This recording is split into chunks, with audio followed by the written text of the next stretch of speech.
Cymru'n Arwain y Byd. Mae gan bobl Cymru galonnau mawr.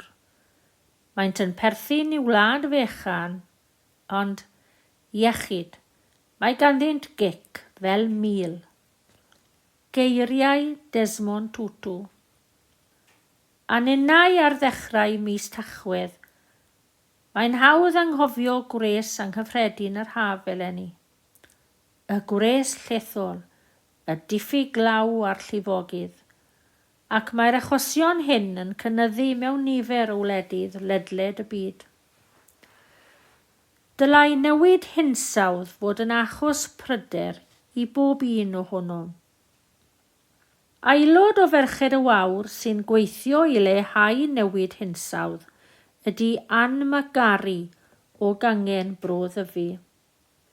Bu hi'n dysgu diluno a thechnoleg mewn ysgolion cyfyng yn Llundain, cyn symud i weithio fel swyddog addysg yng nghanolfan y dechnoleg amgen ger Machynlleth ym 1989. Yn 2019, ymunodd y thîm Maint Cymru fel swyddog addysg sy'n ymweld ag ysgolion. Be yn union ydy Maint Cymru? Elusen Gymreig unigryw gyda'r nod o gynnal ardal o fforest drofannol ddwywaith Maint Cymru fel rhan o'i hymateb i newid hinsawdd.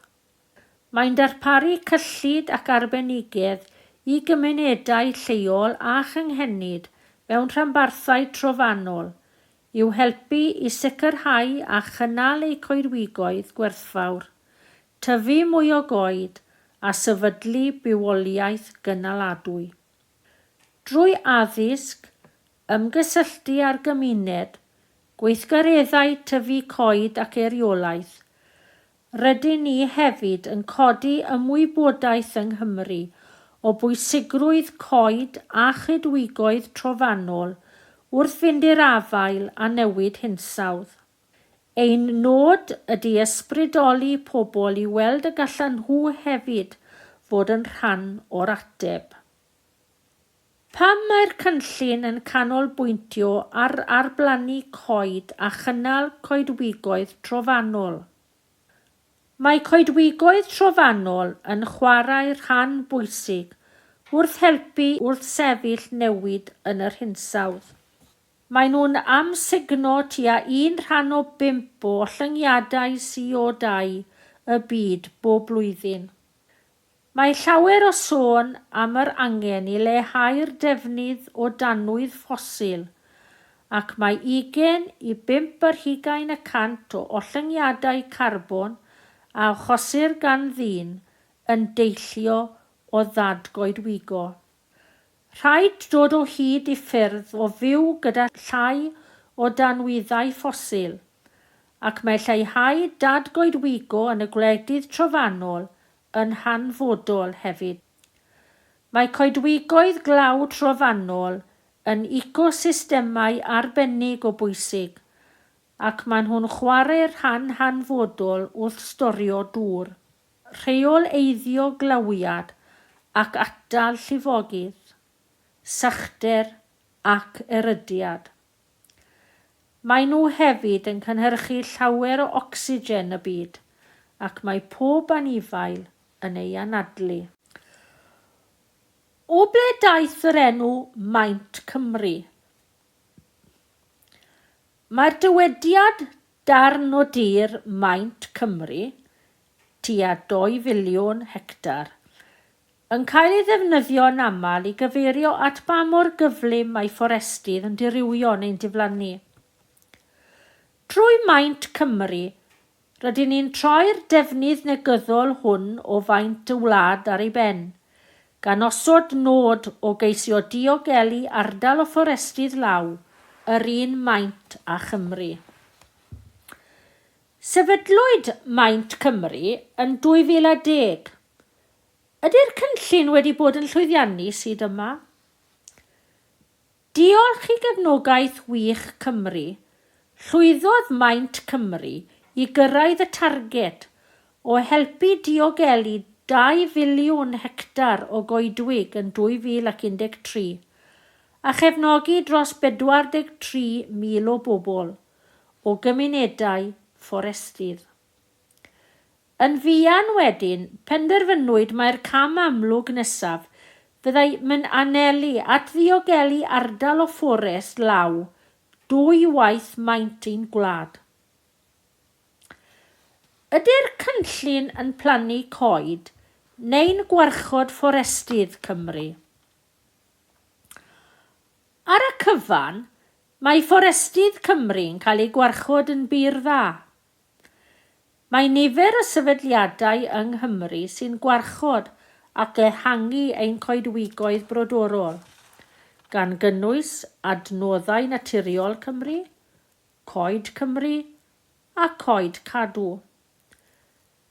Rydyn ni'n gweithio mewn partneriaeth â Llywodraeth Cymru, Adnoddau Naturiol Cymru a Coed Cadw ar ei rhaglen plant a sefydlwyd yn 2008. Plenir coeden am bob plentyn a enir neu a fabwysiadur yng Nghymru i greu coetiroedd newydd ar gyfer cenedlaethau'r dyfodol yng Nghymru. Ers Ebrill y 1 2014, am bob coeden a blenir yng Nghymru, mae coeden ychwanegol yn cael ei phlannu yn Uganda. 15 miliwn hyd yma. Ydy gwledydd eraill yn gwneud yr un peth? Yn anffodus, Cymru ydy'r unig gwlad yn y byd sy'n diogelu ardal o goedwig law 2 waith ei maint ei hun. Ond y gobaith ydyw y bydd gwledydd eraill yn cael ei hysbrydoli gan yr hyn yr ydym yn ei gyflawni. Dywedwch ychydig am eich rôl chi hefo maint Cymru. Dwi'n frwd iawn dros weithio i maint Cymru, gan ei fod yn cynnig cyfle i ddysgu am bwnc hanfodol newid hinsawdd, gan ei roi mewn cyd-destun real iawn, y gall disgyblion gyffroi yn ei gylch. Dros y 2 flynedd ddiwethaf, rydym ni wedi ymweld â thros 200 o ysgolion ar draws Cymru, ac wedi ysbrydoli dros 32,000 o blant i gymryd camau positif i helpu gwarchod fforestydd glaw. Mae ein gwasanaethau a'n gweithdai yn dilyn cwricwlwm cenedlaethol Cymru ac yn darparu ar gyfer disgyblion o'r cyfnod sylfaen i gyfnod allweddol 4. Be allwn ni ei wneud i daclo newid hinsawdd? Y peth pwysicaf ydy lleihau'r ynni yr ydyn ni yn ei ddefnyddio, yn ein ceir, cartrefi ac ati, a meddwl am y nwyon tŷ gwydyr sy'n cael ei cynhyrchu o'r pethau yr ydyn ni yn ei prynu. Mae Cynnal Cymru wedi dechrau gofyn i bobl feddwl hefyd am y datgoedwigo a chosir wrth cynhyrchu'r hyn yr ydym ni'n ei brynu. Mae ardaloedd cynyddol o goedwig trofannol yn cael ei dinistrio i wneud lle ar gyfer olew palmwydd, coffi, coco, gwartheg beef a soia a ddefnyddir yn bennaf ar gyfer bwyd anifeiliaid. Cymru oedd y wlad gyntaf i fabwysiadwy nodau datblygu canaladwy cenhedloedd unedig, pan basiwyd deddf llesiant cenedlaethau'r dyfodol. Hoffai maint Cymru weld Cymru'n wlad gwrth ddadgoedwigo gyntaf y byd. Gallwn ymfalchio yn y ffaith fod Cymru'n arwain y ffordd gyda chynllun maint Cymru. Yng eiriau Nicil Seth, llefarydd ar ran y Cenhedloedd Unedig. Yr hyn mae Cymru yn ei wneud heddiw, bydd y byd yn ei wneud yfory.